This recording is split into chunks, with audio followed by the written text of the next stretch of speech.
عورتیں جو برہنہ ہو گئی تھی۔ تم نے جنت کے ذریعے جو واردات کی وہ مال اور ملزم میرے حوالے کر دو، میں نے کہا۔ وہ خاموشی سے میرے منہ کی طرف دیکھتے رہے۔ اب تمہاری کوئی استادی نہیں چلے گی، میں نے کہا۔ میں حکم لے کر آیا ہوں کہ تم لوگ گڑبڑ کرو تو تم پہ گولی چلا دی جائے۔ میں تم پہ رحم کروں گا، گولی نہیں چلاؤں گا، لیکن تمہارے خیمے اکھیڑ دوں گا اور ضرورت پڑی تو آگ لگا دوں گا، مال برآمد کر کے چھوڑ دوں گا۔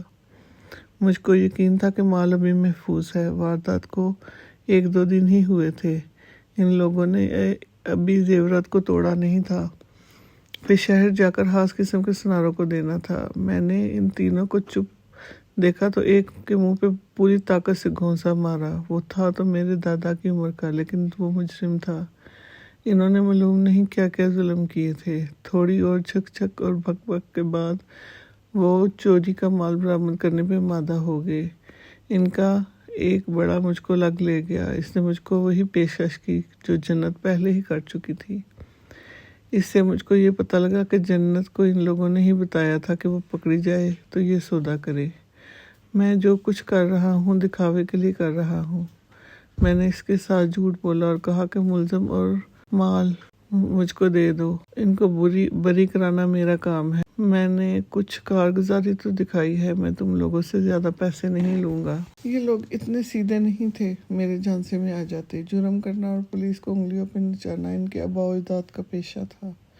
مجھ کو یہ لوگ کیا سمجھتے تھے؟ ان کو معلوم تھا مال برآمد ہو گیا اور ملزم پولیس کے حوالے ہو گئے تو پھر کوئی سودا کام نہیں کرتا۔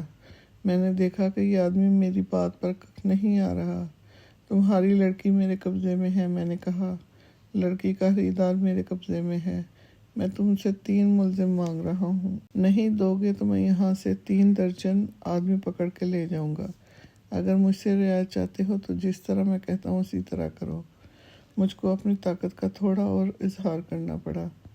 میرے ساتھ نفری بہت تھی اور میں نے ان کو یہ بھی دکھا دیا تھا کہ میں گولی چلا سکتا ہوں۔ وہ مال برآمد کرنے پہ آ گئے۔ ایک بانس میں نے جو ظاہری طور پر کسی اور کام کے واسطے لگتا تھا، انہوں نے کچھ زیورات نکالے۔ ایک بوڑھا کہنے لگا، بس یہی مال ہے۔ بوڑھا میرے قریب کھڑا تھا۔